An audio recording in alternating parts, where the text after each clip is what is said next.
কিন্তু ভোটার লিস্টে নাম থাকার সাথে নাগরিকত্বের কোনো সম্পর্ক নেই।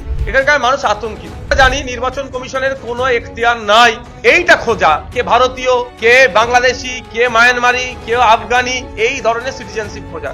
নাম লিখে তার পার্ট নাম্বার, সিরিয়াল নাম্বার, তার নাম, এপিক নাম্বার এবং তার সাথে সাথে নট ইন্ডিয়ান সিটিজেন লেখা দিচ্ছে, কোনো জায়গায় ডেথও লেখা দেওয়া হচ্ছে। এখানে যে ব্যক্তি আছে আপনার আকবর আলী মোল্লা, পিতার নাম হচ্ছে আপনার জামাত আলী মোল্লা, পিতাকে দেখিয়ে দিয়েছে ডেথ, মৃত দেখিয়েছে, আর ছেলেকে দেখিয়েছে কি নট ইন্ডিয়ান সিটিজেন। সম্পূর্ণরূপে এটা একটা চক্র চলছে, যেটা ইসিআই কে অন্ধকারে রেখে তারা কোন স্তরের মানুষজন তাদের স্ব উদ্যোগে এই ধরনের লিস্ট কম্পিউটারে বানিয়ে পঞ্চায়েতে ঝুলিয়ে বা বিডিওদের হাতে দিয়ে বা আর ঊর্ধ্বতন কোথাও লাগিয়ে মানুষকে বিভ্রান্ত করছে, মানুষকে আতঙ্কের দিকে ঠেলে দিয়ে একটা অরাজকতার দিকে ঠেলে দেওয়ার চেষ্টা করছে। সম্পূর্ণরূপে মানুষকে বিভ্রান্ত করা হচ্ছে, অরাজকতার দিকে ঠেলে দেওয়ার জন্য একটা চক্রান্ত হচ্ছে। আমি ভারতীয় নাগরিক, আমার হাতে 1954 সালের, 1972 সালের, 1964 সালের, 1947 সালের দলিল আছে, আমি বংশ পরম্পরা পেয়েছি। আমাকে ভারতীয় নাগরিক বলা হচ্ছে না, আমি ভারতীয় নাগরিক নয় বলে দিচ্ছে, তাহলে আমি আতঙ্কিত হয়ে যাব। আজকে আমরা ইন্ডিয়ান সেকুলার ফ্রন্ট পার্টির পক্ষ থেকে একটা প্রতিনিধি দল সহ কিছু মানুষ যারা আতঙ্কের শিকার হচ্ছেন বা অন্যায়ের শিকার হচ্ছেন তাদেরকে নিয়ে এসেছি। বাইরেও কিছু মানুষ আছে। আজকে সিও স্যারের সাথে কথা বললাম যে নাজার থানার, মূলত সন্দেশখালী বিধানসভার নাজার থানার বিভিন্ন অঞ্চলের বিভিন্ন বুথে বিএলও মারফত কিছু কাগজ সার্কুলেট করা হচ্ছে। সেখানে দেখানো হচ্ছে কোনো জায়গায় নাম লিখে তার পার্ট নাম্বার, সিরিয়াল নাম্বার, তার নাম, এপিক নাম্বার এবং তার সাথে সাথে নট ইন্ডিয়ান সিটিজেন লেখা দিচ্ছে, কোনো জায়গায় ডেথও লেখা দেওয়া হচ্ছে। এইভাবে করা হচ্ছে। এখানকার মানুষ আতঙ্কিত। আমরা যতটা জানি নির্বাচন কমিশনের কোনো এখতিয়ার নাই এইটা খোঁজা কে ভারতীয়, কে বাংলাদেশি, কে মায়ানমারি, কে আফগানি, এই ধরনের সিটিজেনশিপ খোঁজা। আর্টিকেল 324 নির্বাচন কমিশন পাওয়ার পাচ্ছে ইলেকশনকে কন্ডাক্ট করা, ভোটার লিস্ট স্বচ্ছ করা, ভোটার কোনো অবৈধ ভোটার না থাকে। অবৈধ মিনস যারা এখানে যে গাইডলাইন আছে সেটা বৈধ ভোটারে 18 বছর ঊর্ধ্বে নাম ইনক্লুড করা, এটা তার কাজ। কোনো নোটিশ করে বা কোনো পঞ্চায়েতে বা বিএলওর মাধ্যমে কাউকে জানানো যে তুমি ভারতীয় নয়, এইটা এর এখতিয়ারের মধ্যে পড়ে না। সেই মতো আজকে আমরা সিও স্যারের কাছে এসেছিলাম। সিও স্যারকে জাস্ট 3টে আমরা প্রতীকী উদাহরণ দিয়েছি আমরা, যে দেখুন 3জন এবং 2জন মৃত, যে 2জন আছে ভদ্রমহিলা আর ভদ্রলোক হচ্ছে মৃত হিসাবে দেখানো হয়েছে, তাদেরকে হাজির করেছিলাম। আর যাকে ভারতীয় নাগরিক বলা হচ্ছে না তাকে হাজির করেছিলাম। জাস্ট 3জন। এতে এই অফিসে তো সবাইকে, বেশি লোককে ঢুকানো যায় না। নির্বাচন আমাদের সিও স্যার তো অবাক হয়ে গেলেন যে এই ধরনের নির্দেশনা এখান থেকে দেওয়া হয়নি। এটাও বলেন তাহলে বুথ স্তরে কেউ এই ধরনের এটাকে একটা ভুল বার্তা ছড়ানোর জন্য এগুলো করা হচ্ছে।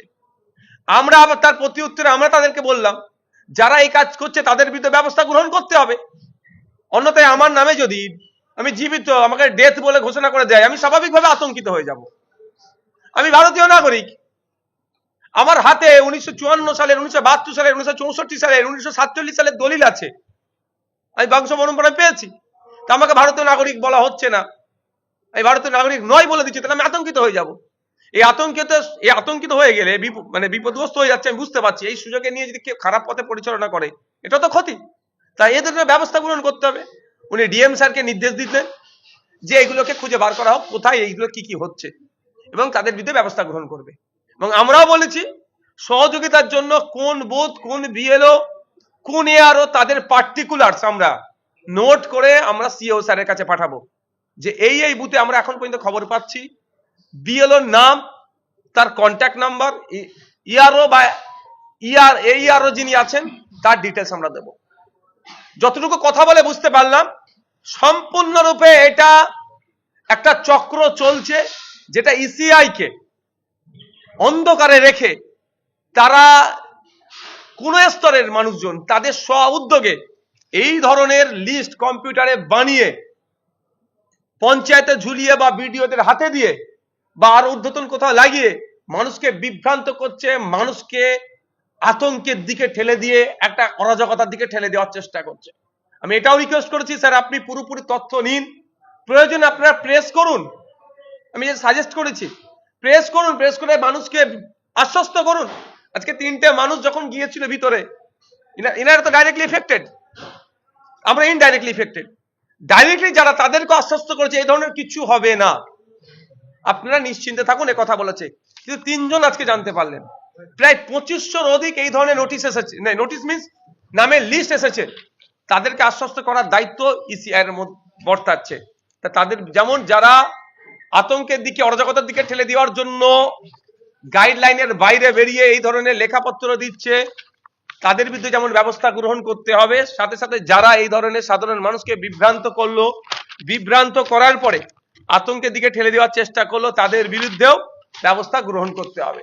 এখানে যে ব্যক্তি আছে আপনার আকবর আলী মোল্লা, পিতার নাম হচ্ছে আপনার জামাত আলী মোল্লা, পিতাকে দেখিয়ে দিয়েছে ডেথ, মৃত দেখিয়েছে, আর ছেলেকে দেখিয়েছে কি নট ইন্ডিয়ান সিটিজেন।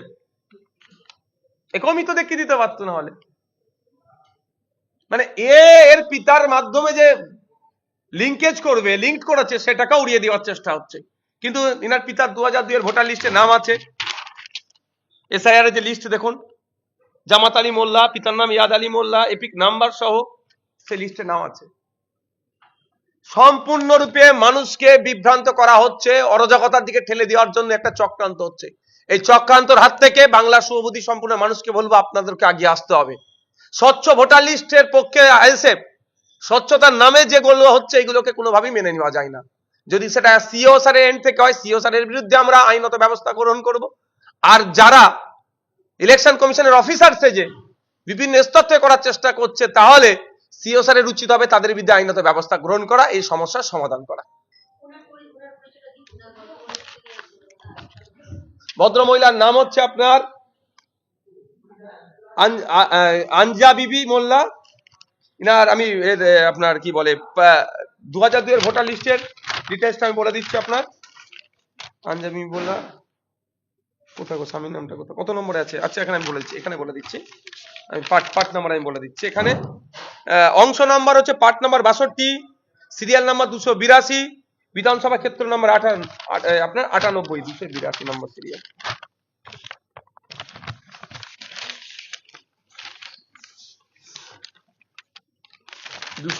নম্বর সিরিয়ালে হচ্ছে আপনার এই দেখুন 2002 এর ভোটার লিস্টে নাম আছে 282, আঞ্জাবিমি মোল্লা, স্বামীর নাম দারবক্স মোল্লা, তারপর এপিক নাম্বার এটা হচ্ছে সন্দেশকারী বিধানসভার।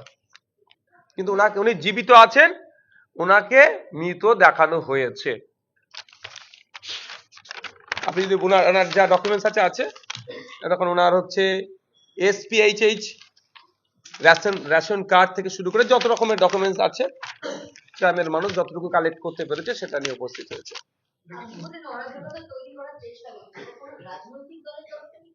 দেখুন ওটা তো একটা জায়গাতে, কোনো না কোনো জায়গাতে এসে মনে হচ্ছে যেন এটা কোনো একটা রাজনৈতিক দলের, কারণ এখন আমার কাছে যে খবর এসে পৌঁছালো এই মুহূর্তে শাসক দল যাদের এই ধরনের লিস্টে নাম আসছে, তাদের অনেকের বাড়ি যাচ্ছে, তাদেরকে ঐক্যবদ্ধ করা হচ্ছে যে তোমাদের এরকম নট ইন্ডিয়ান সিটিজেন বলেছে, ডেথ বলেছে, এটার বিরুদ্ধে আমাদেরকে ঐক্যবদ্ধ হতে হবে, এটা প্রতিবাদ করতে হবে। এবার প্রতিবাদের রূপটা কোন জায়গায় পৌঁছাবে সেটা তো এই মুহূর্তে বলা মুশকিল আমাদের। না আমরা তো বিএলওর মাধ্যমে পেয়েছি, আমরা পঞ্চায়েতের মাধ্যমে, পঞ্চায়েতের লিস্ট টাঙানোর মাধ্যমে পেয়েছি।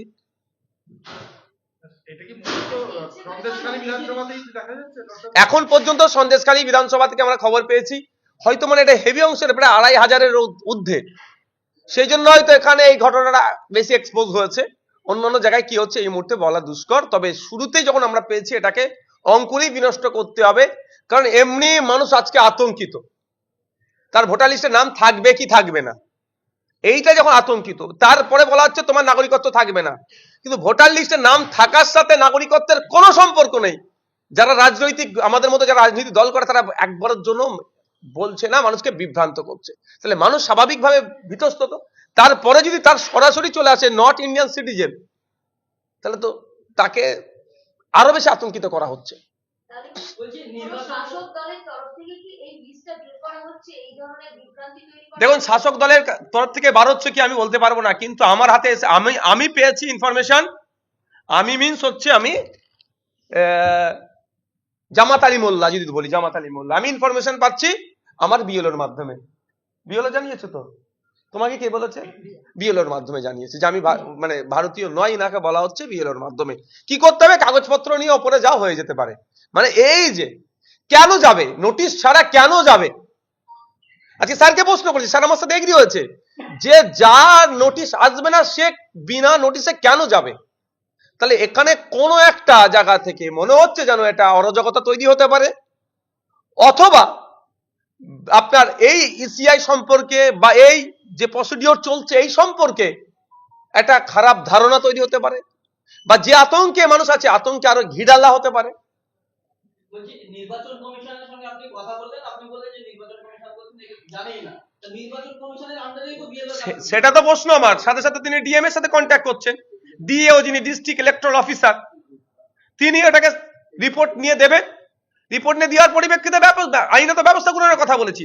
শুধু আমি জানি না বলে ছেড়ে দিলে তো হবে না, আইনত ব্যবস্থা গ্রহণের কথা বলেছি। যে এই যে আতঙ্ক আছে, আতঙ্ক মুক্ত করতে হবে। তিনজন গিয়েছিলেন, তিনি সোজা সাপটা উত্তর দিয়েছেন যে এই কোনো কিছুই নয়, নোটিশ ছাড়া কোনো কথা হবে না। আর কে ভারতীয়, বাংলাদেশি, পাকিস্তানি, শ্রীলঙ্কার মানুষ সেটা খোঁজার আমার দায়িত্বের মধ্যে নয়।